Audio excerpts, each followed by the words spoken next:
Welcome. Thank you everyone for joining us for the second of our roundtable discussions regarding women's health and fertility. Today we're going to be talking about the state of the fertility market with three very distinguished leaders in that area. My name is Kayla McCann Marty, and I will be your moderator today to discuss a wide variety of topics. I'm with McGuireWoods, and I practice in our healthcare department, focusing heavily on women's health and fertility issues. For most of you, you've probably talked with us or worked with us in the past, but McGuireWoods is a firm of about 1,000 attorneys with a heavy healthcare practice, and we make our niche largely in the intersection between independent physician practices, private equity, debt finance, including hospitals and other licensed facilities. So our panelists will touch on how the fertility businesses have been impacted through this year, through the past 12 months, including some of COVID, as we go through the discussion. So with that, I'll go ahead and introduce each of our panelists and let them tell you a little bit about themselves. Starting with each of the panelists that you can see on your screen right now. Derek Larkin with First Fertility. Derek, do you mind to give us a short introduction of your background and experience in the fertility space? Sure. Thank you so much, Kayla, for inviting me to this roundtable discussion. My name is Derek Larkin. I'm the CEO of First Fertility, which is a PE-backed fertility company. We partner with IVF centers around the country, around the United States, and we have management services and strategic planning services and commercial services as well. So I've been in the fertility industry for 22 years, starting with EMD Serono on the manufacturing side and marketing and business development there, and then I ran Boston IVF for 12 years with those guys, and I'm now here at First Fertility, so it's a pleasure to be here. Great, thank you. Thank you for being with us. Next on our panel is Greg Poulos with Kindbody. Greg, can you give us a little bit of your background? Thank you, Kayla. Good afternoon. My name is Greg Poulos. I'm the president of Kindbody. We are a venture capital-backed fertility and benefits company. Prior to Kindbody, I was the president of Vios Fertility, which was a startup fertility clinic with locations throughout the Midwest. And now with Kindbody, we're throughout the country, as well as having a employer benefit as well. Thanks for having me. Great, thank you. And last but certainly not least is Mitch Stern with Dresden Partners. Thank you. So Dresden Partners is based in Chicago. It's an investment bank. We have offices in New York, California, Texas, and Florida, where I'm based. I've been running the healthcare team for 10 years now, and we've become really the leaders in healthcare investment banking for fertility clinics. We initially sold iGenomics over in Spain, one of the leading labs. We worked on the EV-RMA merger, creating the largest group in the world with 70 clinics in 13 countries. We did third-party reproduction business of Santa Monica Fertility. We sold 3 platforms in Chicago. We sold Dominion Fertility in Virginia. And then we sold Quorum down in Houston to US Fertility. So very busy in the space. Absolutely. And thank you everyone who's also joined us. Just a little bit of housekeeping before we get started with the panel. We do have a quarterly webinar series regarding women's health and fertility. Please be on the lookout for the 3rd installment of the quarterly webinar series following this discussion. So with that, we'll go ahead and get started. And Mitch, if I can start with you with our very first question.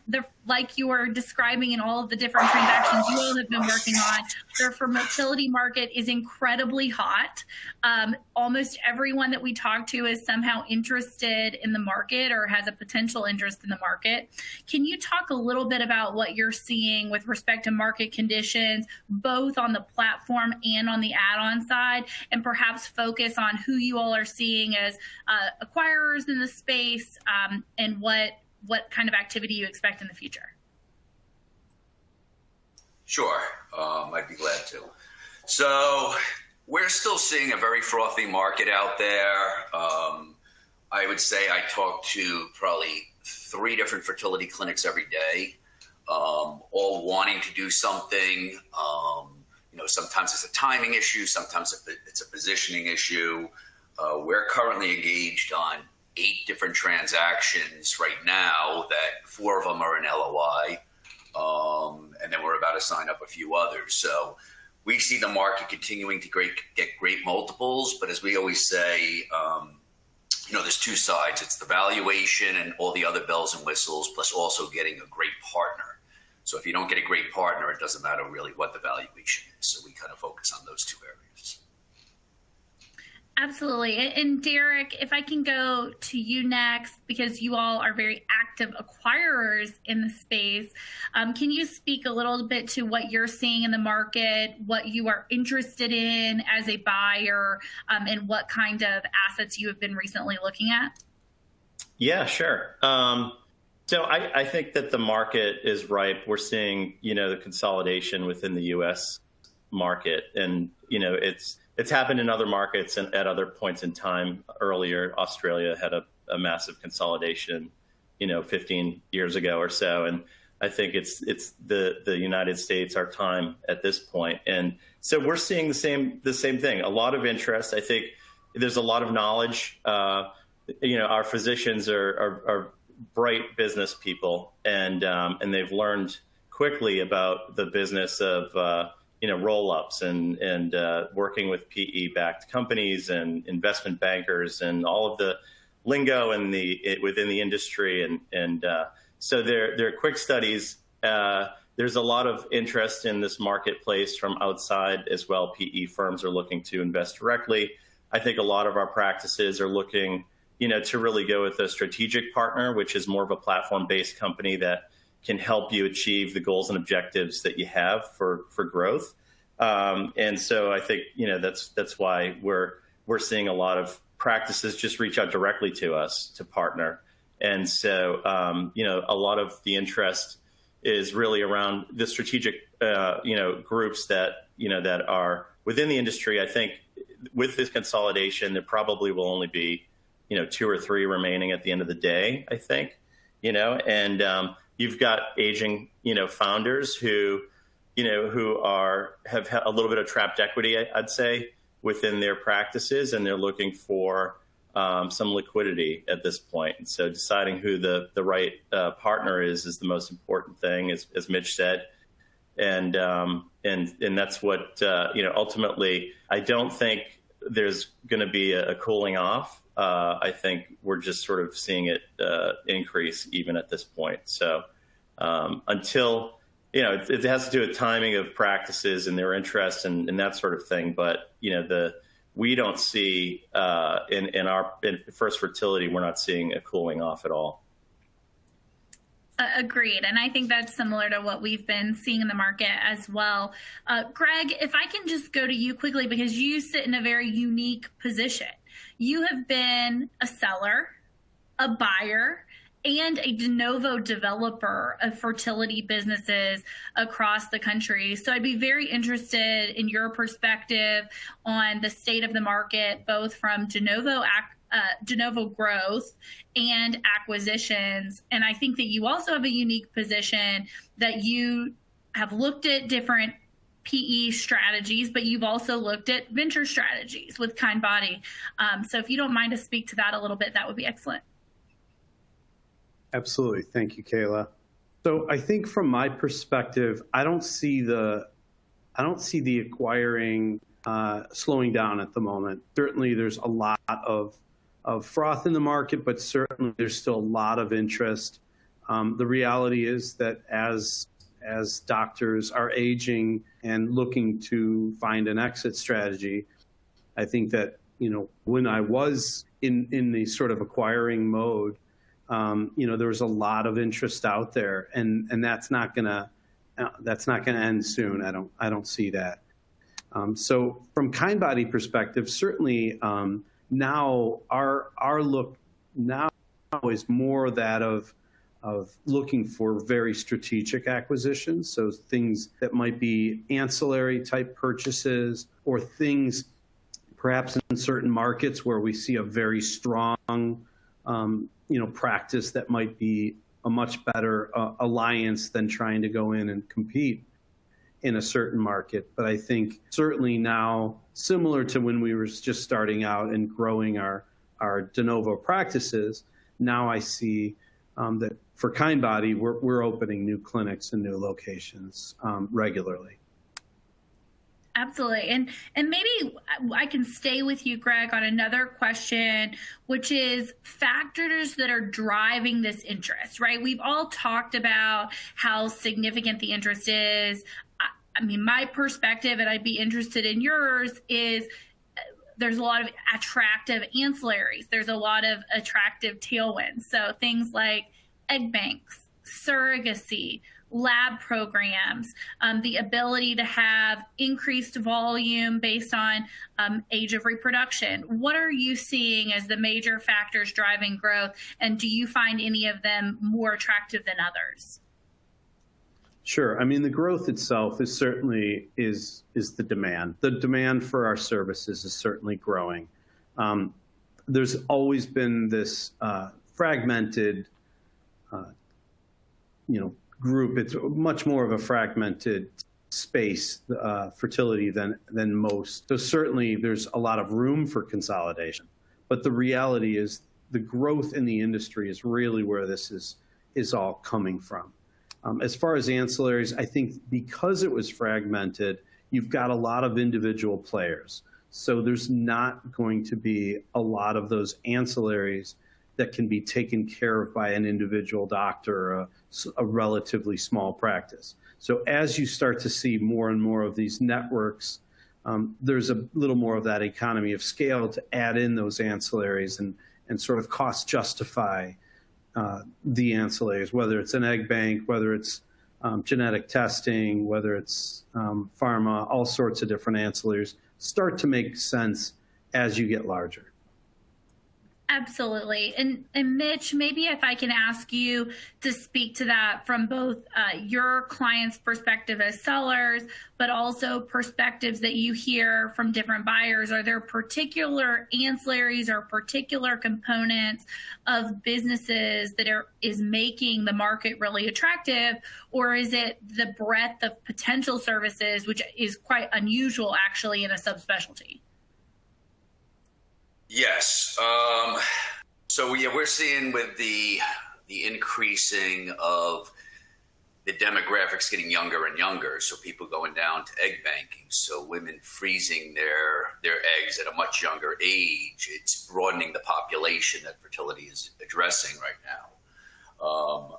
I also think the increase in third-party reproduction, that being egg donation and surrogacy, to both women and to the LGBTQ community, is driving people. I mean, the margins are really good. There's no government reimbursement, so the investors like it, and the exit multiples are really high. So all that together, it's a pretty nice market for them, and it's a big worldwide market too, even outside of the U.S.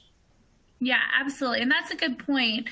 Derek, if I can go to you, because you mentioned this in your earlier comment about the concept of worldwide markets for potential exits. That is a very unique facet to fertility that we have seen, like you were saying, in Australia, like Mitch was saying about some recent transactions that have been happening across Europe. Do you have any perspective on if that has driven interest not only in bigger strategic buyers, buying smaller companies either as regional add-ons or regional platforms, but also the potential market for larger strategic companies similar to yours?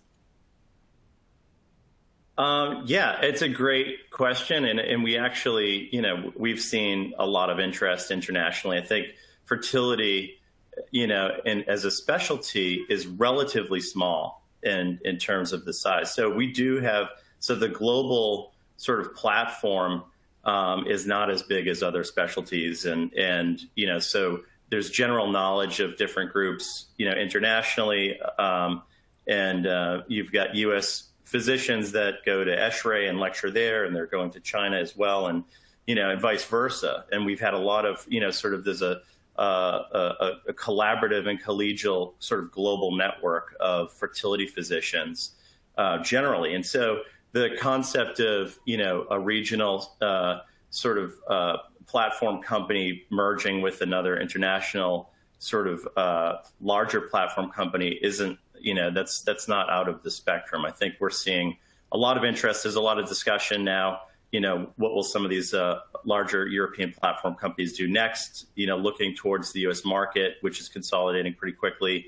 It's in growth mode as well. And so I think that there is a lot of interest there, and there's a lot of possibilities. I think even getting back to the ancillaries, if you could leverage, the size of a larger platform, sort of the rising tide lifts all boats, and we would see sort of leveraging a much larger network of IVF centers for group purchasing, for patient financing, for the donor egg bank, for a surrogacy company to better provide services, and also I think just keeping, sort of keeping the patients within a network is important for the continuity of patient care and improving the patient experience and improving outcomes as well. So I think with all of that coming together, I think that there's an opportunity for an international play here, a number of them, and then also utilizing the international group for leveraging the platform for the benefit of the patients.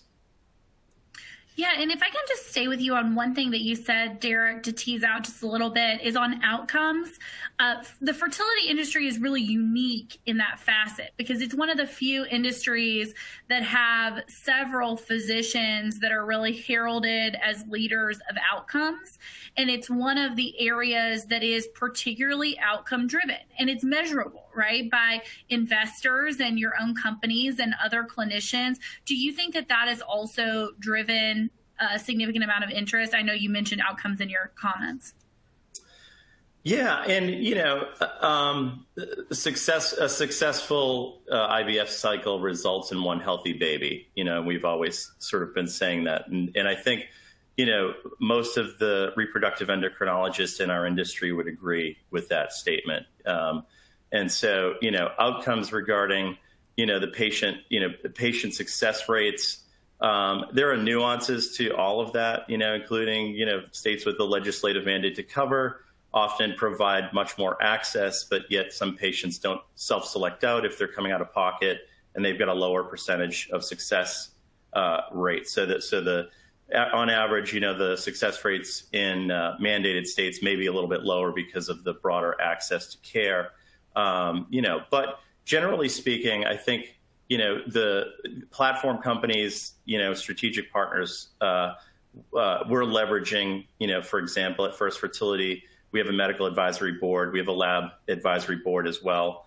We're looking across the network of our centers at best practices in improving patient outcomes, introducing new technologies, in the lab that will reduce risk and also improve outcomes. So I think that there are some benefits, around, utilizing each other as peers to improve outcomes and also, ultimately improve the patient experience. That's what we're sort of all about here. Yeah, absolutely.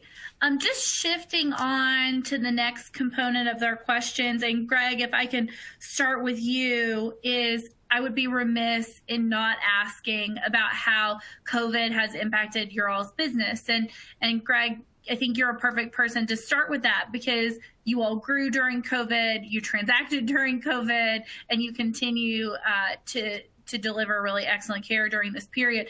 Can you speak to just how COVID has impacted your all's business and other fertility businesses that you are peers with?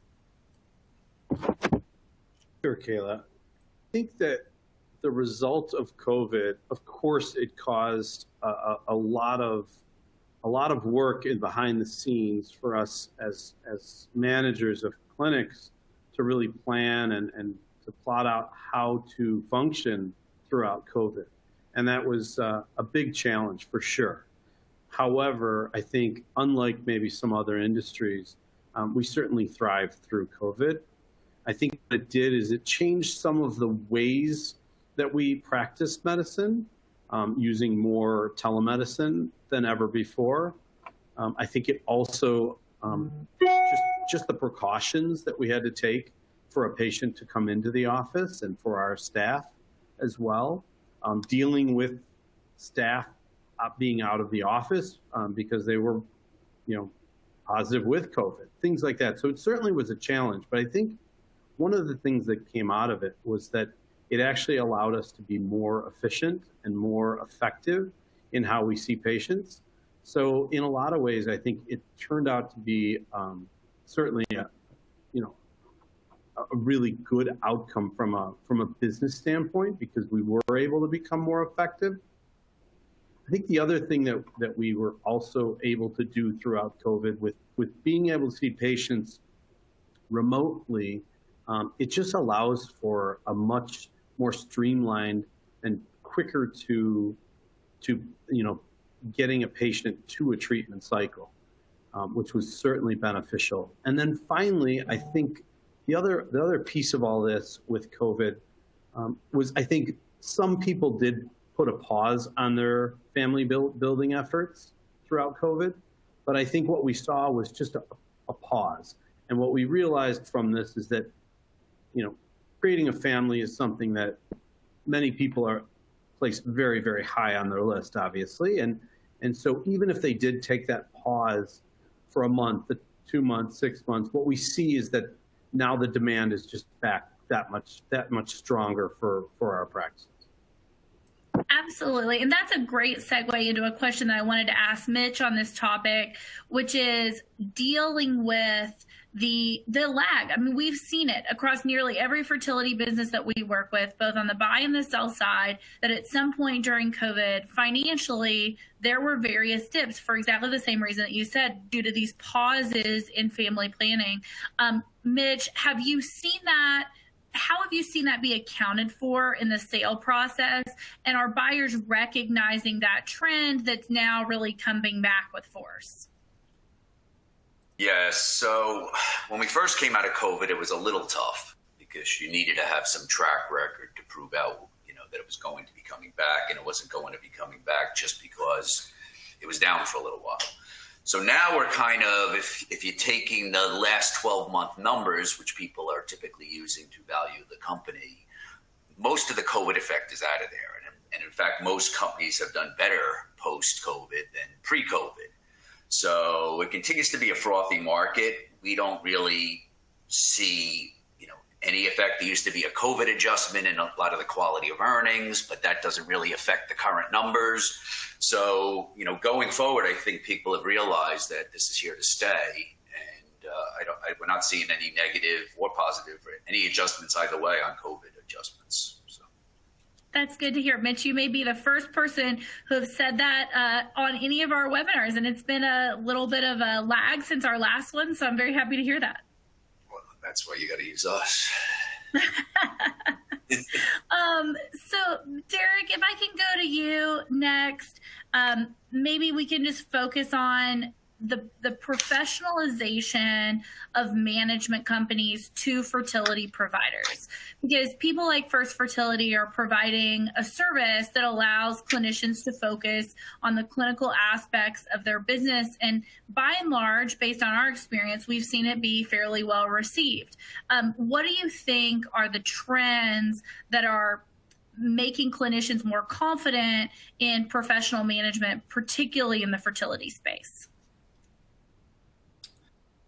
Well, I think that, the experience of management and the sophistication of the business, it's become a lot more complex, to deliver care and also, the complexities of running a business that, it's multifactorial, from risk management and patient satisfaction to the financial components and operational implementation of new technologies, or genetic testing. All of these have evolved really over, the past 15 years or so. And, even more so, the evolution has almost sped up in the past 5 years in terms of how care is being delivered. And so business has been also a lot more, sort of complex. And so physicians, I think, have recognized that, a practice manager, an office manager without really, formal education or without the degree of sophistication that they otherwise need to be successful in the marketplace, has caused the medical directors and the owners, the shareholders, to really consider more professionalized services, for their practices. The market has also gotten much more competitive, and groups are looking for growth, and so they develop satellites and they build new labs and they're expanding their footprints in each sort of geographic area. And and now you're running multi state locations or multiple entity locations, and that lends to another layer of complexity, with licensure and physician credentialing and everything that we discussed. So I think, given where this, this industry has evolved, I think that, the professionalization of management services has happened in you're seeing it more so with the platform companies, like First Fertility. We have over 100 years of fertility experience around my leadership table. We've built labs. We've structured partnership agreements. We've built satellite locations. We've brought on physicians, shareholders, and added new centers and done mergers and acquisitions, et cetera. So in order to remain competitive, you really need that knowledge, and there are only a handful of groups with that knowledge, I think, within this industry, and so that's, I think, what's driving a lot of the need for professionalization. And you can outcompete in local markets as well if you've got a strong bench, if you've got a strong leader or a group that can help with strategic planning and execution on that strategic plan. So it's a great question, and it's one that I think has evolved along with in parallel with the clinical evolution of care. Absolutely. And Greg, I think that you come at this with a similar experience, but you've been both the provider and the consumer of professional management services throughout your all's business evolution. Can you speak to some of the things that are real challenges, specifically of clinicians, that professional management is able to solve, and some of the places that it's sometimes uncomfortable to bring in professional management, but ultimately at the end of the day, it's been very helpful? Sure. I think it's pretty evident that I'll say a one-off kind of doctor hanging the shingle, they can be very successful still in this industry. I think where they're struggling is to find that exit strategy. And particularly, I think sometimes they're able to be quite profitable because they're not investing in some of the CapEx to really make themselves get the outcomes a little bit better, marginally better, that some of the networks are able to. So I think that's one thing to consider as well, is looking at whether a practice has that. So I think as a physician is looking to exit his or her business, I think it's a very big advantage to become part of a network, to be able to have some of those things that Derek was touching on with respect to the true economies of scale, things, technology and knowledge base that perhaps the average small practice can't invest in, can't have someone with multiple MBA and titles behind their back and spend a lot of money on high technology lab equipment. So I think from that perspective, I think it's a huge thing. I think the other thing is that our space is growing, and frankly, we haven't even scratched the surface with some of the growth with respect to disease eradication and things of that nature that really can expand our business and our field even more. But I think what What I think the challenge is that when you do have these practices that, frankly, the doctor has been part-time doctor, part-time business owner, I think sometimes that's not an easy thing for them to let go of. And some are very, very excited to be relieved of those functions. And those are the ones that I think it's frankly been very easy when we were doing some tuck-ins. Those were the easy ones because they wanted to wipe their hands of the business aspects and have someone else come in and help that. And that created a really nice partnership. I think the ones that are tougher are when you come across someone who's not really ready to give up some of that control. And that's the reality, is when you have to come to that realization that it's a true partnership moving forward. And I think that's been one of the struggles. But I don't think that that's unique to our industry. I think that's probably something just anytime a business owner is going to give up some control. Absolutely. I think that's exactly right. And I just, in the interest of time, I'm going to shift us to the next component of our discussion and hopefully start with Mitch because it is driving a lot of demand, like we've talked about during the discussion. But how would you describe the way that private pay are changing and the reimbursement mandates that Derek has mentioned is changing both the acquisition and the growth market for the fertility businesses? Right. So I think it has been, with more states becoming or trying to become what we call mandated states, where insurance covers at least a portion of the cycles. It's obviously driving more patients who might have had to use self-pay before and might not have had the capital to do so, to drive them into the clinics and be able to do the things that they want to do with their lifestyle and their life. So we're seeing an uptick in that. But whether it's a mandated state or a non-mandated state, we haven't seen a huge difference, at least we haven't, in the multiples that we've been getting. We've been seeing those pretty consistent. So, we think it's a good thing. The more mandated states, the more people that have the ability to get these services, the better. Obviously, a lot of the third-party reproduction services, such as surrogacy, are still not covered. And maybe that will change in the future as well. Absolutely. And Derek, if I can go to you, because I just happen to know that you all operate in several mandated states. Can you just speak to any operational challenges or any positive outcomes that you have noticed from mandated states with respect to your business, or things about non-mandated states that you wish you had in those states? Yeah, so the margins in non-mandated states are far better, and so you have a higher volume and usually a lower margin in states with a legislative mandate. But there's a cost benefit to that. Obviously, that you're increasing access to patients having IVF services, ART services. And you're allowing a lot more patients to recognize the dream of becoming a parent in those states.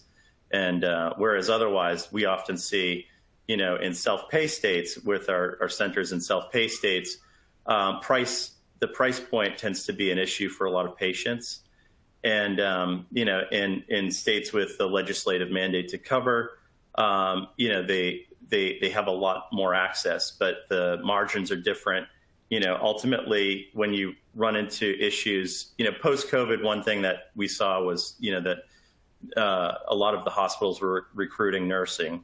And so our nurses, in many of our locations, we have nursing shortages. And so that's then sort of further created a complication, a wrinkle in the high volume centers where we've got many, many patients that are coming through, and you've got a nursing shortage. That's sort of one of the challenges, I think, of being in a mandated state.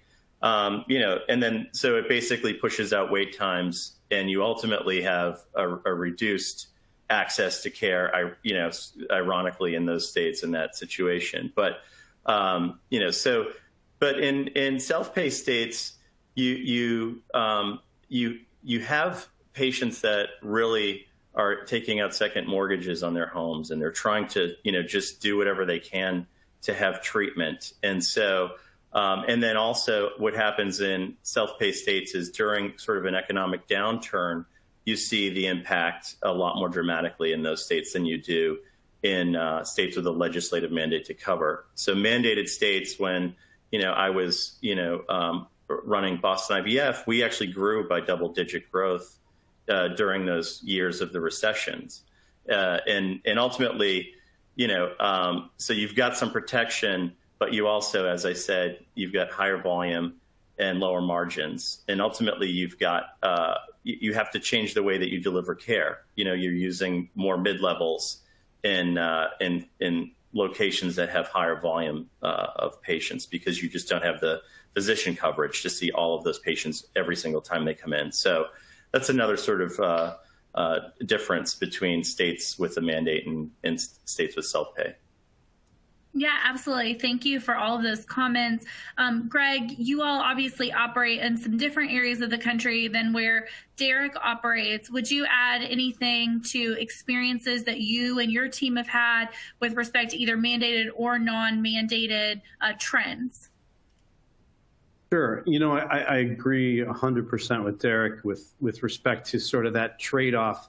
I often tell people it's like two different business models, that we have sort of a volume business versus a higher market. You can be a little more, a little higher quality, so to speak. The reality, though, is that even in those self-pay, what we found too is that eating at some of those higher margins are that, you really have to market to get those patients. So there's definitely a cost to the self-pay markets, in that, finding those patients and marketing to them is a little bit more of a challenge. But for sure that, at the end of the day, it is definitely about margin versus volume. I think for us, we're in a little bit of a unique position at Kindbody, because we also offer direct to employer as a benefit. So that's a piece where we're able to capture some of the market by going direct to employers and contracting for their benefits. Yeah, I'm glad you brought that up, Greg, because that is something we haven't touched on yet, but is a huge component of interest to many people in the fertility market, is the direct to business contracts. I know that Kindbody has a lot of experience with it. Would you speak to just how that has changed the fertility business and what trends that you have seen as a result of that direct to business contracting? Sure. And I think we're really in the early stages of that. I think that's something that some of the higher tech companies are very, very interested in, because they're trying to compete for top talent. So anything as a differentiator is something that they really want. So we found a lot of success at Kindbody with contracting with some of the high tech companies.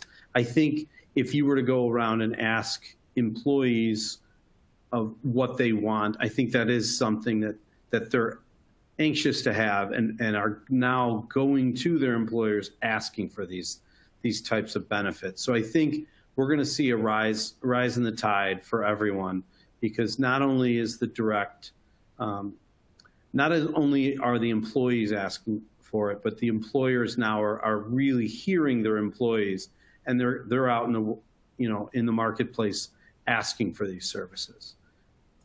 Absolutely. Absolutely. And during that entire discussion, I think we focused a lot on different operational challenges and benefits in both mandated and non-mandated states. Mitch, if I can go back to you and shift gears just a bit to operational challenges and successes as a result of transactions and growth. So, for example, earlier, Derek spoke to the ability to have larger scale, therefore implement things like genetic testing, egg banks, larger surrogacy programs. Can you speak to a little bit of what you've been seeing with either operational challenges or operational successes from scale and roll-up growth? Well, I think the biggest thing is that everyone's on the same wavelength prior to the closing of the transaction, right? Which doesn't always happen, which is one thing that we stress, is that you don't want the transaction to close and then everyone's shocked because everyone's changing certain things and the viewpoints aren't aligned. So having a lot of those pre-closing discussions around strategy, is super important, because some of the doctors want to transition out at one point. Some of them don't want to, open offices in certain locations. Some of them don't want to open, start, third-party reproduction businesses. Whatever it is, you just need to be on the same wavelength. And that's what a good lawyer and a good banker, that's what they are supposed to be doing, is making sure that your post-transaction life is just as good as your pre-transaction life, right? So we've had a lot of clients call us up post-transaction and said, thank you for finding us this partner, right? And so that's one of the things. And also, one of the things in terms of operations is most of the smaller practices are on a cash basis accounting. And the buyer is always going to look at it on an accrual basis accounting. So having your client kind of get everything on an accrual basis prior to going out so there's no surprises later on is very important as well. Absolutely. I think that those are all great points, and all goes to the pre-transaction planning that ultimately impacts post-transaction integration. Derek, if I can go to you, because you all are very active acquirers, are you seeing certain challenges time and time again? And then do you have any tips on ways to make sure those are positive? Any tangible operational points you would really highlight? Yeah, absolutely. I think, where I've seen some challenges in deals that we've done are when you don't have a quote unquote business quarterback on the other side of the table. And so you have to restructure how you get the deal over the finish line, and making sure, in that process that you've got, comprehensive due diligence lists, comprehensive integration plan. You're pulling the physicians and the business leaders to the table throughout the process of due diligence, which leads up to a 90-day work plan for post-transaction. And you're, as part of due diligence, you're looking at areas of opportunity for improvement, post-transaction, and you're communicating that constantly so that you're rolling that in. The team knows the timeline for, moving to new systems, or if that's necessary, and you're creating sort of, a mutually aligned incentives to do that, with your leadership team. And so that's communication is key. Execution is key. Do what you say you're going to do when you're going to do it, when you said you're going to do it, and then execute with a level of professionalism. We're lucky we've got such a sort of robust team that we could drop in with commercial services, and we've got a team for operations and finance, and so we're on a kickoff call. Our entire team is around the table, and the faces are known. Everybody knows everyone, and you can move forward in a collaborative manner so that you really are a strategic partner. These are all trust-based relationships, right? I mean, physicians are selling, what they've built their whole entire careers, and they want to maintain some of the brand elements. They don't want some things to change, and they want other things to change. And, so we try to go in with kid gloves, and with our practices, we're very transparent about what needs to move and what doesn't need to move. And like, for example, we allow the physicians to stay on their EMR, and we just built a BI platform above those EMRs, and we're mapping the data in so that we could have the KPIs that we need in order to help the practice managers locally in looking at their business, and helping the medical directors in seeing what those KPIs are. So, but pre-transaction to post-transaction, there's a lot of communication up front that needs to happen, because you need to build that trust, so that you're really functioning as a true strategic partner post-transaction. So it's relatively seamless. They know what's coming. They know when the changes are going to happen, et cetera. Absolutely. And Greg, if I can go to you next and really just focus on the operationalizing strategic initiatives and any kind of pitfalls that you may find. So, for example, expanding direct to business contracting, establishing an egg bank, rolling out a de novo growth location. Are there certain pitfalls that you've seen operationally in those type of items? And then any strategies that you would give for successes in executing that growth? Sure. I think, of course, culture is the big piece, right? You always want to make sure that culturally it's a fit. I think from a standpoint of rolling out some of these things, nothing, you can never over communicate. There's just communicate. I mean, it's almost a cliche, but just always be upfront, have a strategic plan, talk through how you're going to do something, and then execute flawlessly and be ready to change on a dime, so to speak, because the reality is, as much as you plan, things never work out exactly the way they were meant to be. And so you have to always be constantly adjusting your plan to really make sure that it works. It's a very rapidly changing business, the business of fertility.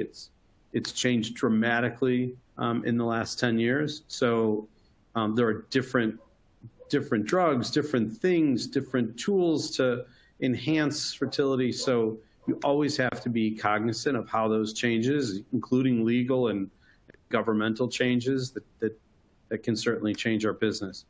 So I think, execution is, of course, always key to any good plan, but having the right people involved to make sure that the plan is successful. And I think that's part of the communication process, is make sure that it isn't just a certain group that is involved in it. You have to make sure that you've thought of everything. And so involving the whole team, because little ripple effects can affect every group. So make sure everyone's involved. Absolutely. And just as we begin to wrap up here, I want to go through one final question with each of you, which is designed to very much be a closing thoughts on what we've talked about today. And Derek, if I can just start with you, perhaps, as what do you view as the most significant challenges and potential solutions or opportunities for the fertility subsector in the next 5 years? Like Greg said, things have changed immensely in the last 10 years, an extreme amount in the last 20. Where do you think we're going in the next 5? Yeah, that's a great question. And, I think that, technology will drive this industry and continue to drive the evolution of the industry. The challenges are, as Greg alluded to, can legal keep up with it? Can your risk management, keep up with, operationally keep up with it? I think, technology will continue to reduce errors in our industry, which is incredibly important. And it's paramount in terms of what keeps, physicians and lab directors up at night. It's the question of, are my tanks working? Is everything on track here? Are my systems in place, the right systems? Are they the right systems for the growth? I think, the other sort of outside change within the industry could be a legislative change, whether it's increasing access to care, and then the operational model that needs to change in those states, at each of the centers, or is it a tightening of legislative parameters around the definition of personhood, which we're seeing, and how will that have ramifications in different states? That's sort of on everyone's radar now as well. So I think the future is incredibly bright. 20 years ago, 22 years ago, when I started, we were trying to have the discussion of how to get over the stigma of fertility and hide it from your family. And I think with all of the progress that we've made my family included, utilizing the services, and all of the progress that we've made over the 22 years, acceptance of utilization of ART has been, I think the biggest mover, for the population, and the biggest mover for, the development of ART in our industry, the success of our industry. And so I think, we've overcome a lot of hurdles, and we'll continue to overcome those hurdles. But, those little nuances of, staying ahead of the technology and with all of your systems, I think that will be a challenge. Absolutely. Absolutely. Mitch, if I can just go to you next, and same question, but if you don't mind to focus a little bit on what will drive the acquisition components over the next 5 years, challenges and solutions. Sure. I think one of the biggest issues out there is just the lack of reproductive endocrinologists coming out of fellowship, and the lack of embryologists, and obviously that drives growth. A physician can only do so many cycles, and one of the biggest ways to grow is to add doctors and other key personnel. So I think, that needs to change somewhat. We're hoping that the payers kind of keep reimbursement rates strong, and there's no changes to that. We see there's an increasing medical tourism piece out there, where people who aren't getting benefits are going outside of the country to get cheaper care. And we also see increasing benefits within the country, especially with self-pay, with the progenies of the world and so forth. So I think there's a lot of good things on the horizon. I think, the biggest thing is just, as opposed to some other industries, it's just the lack of providers in the space. And hopefully that changes as we go forward. Absolutely. And last but certainly not least, before we get to a couple of questions, Greg, if you can just provide some of your thoughts on the operational or legal or legislative changes that are happening over the next 5 years, and some potential solutions. Sure. And I'll quantify a little bit that, the reality here is that our industry is growing rapidly. I think there's lots of opportunities. So certainly at the moment, whether it's, personhood and Roe versus Wade, whether it's legislative in creating more mandates in states, there's certainly a lot of factors out there. I find it hard to believe in such a robust industry that the people of the United States are going to allow any major change to our industry. But obviously, that's something that, frankly, none of us really can answer perfectly at the moment. There's certainly some ambiguity that is here because of that.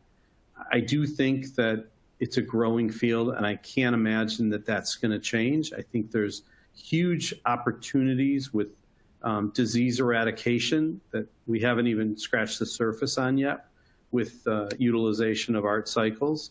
I think the challenge operationally is at some level keeping up with that growth, whether, as Derek alluded to with, or Mitch alluded to, with the embryologists and the physicians, as well as just being able to keep up with that technology. Because I think it's one thing to add technology, it's quite another thing to actually use technology as a tool. Sometimes we put technology into our systems, and we're not really using them to the full capacity. So I think that's something that we've got to get better at.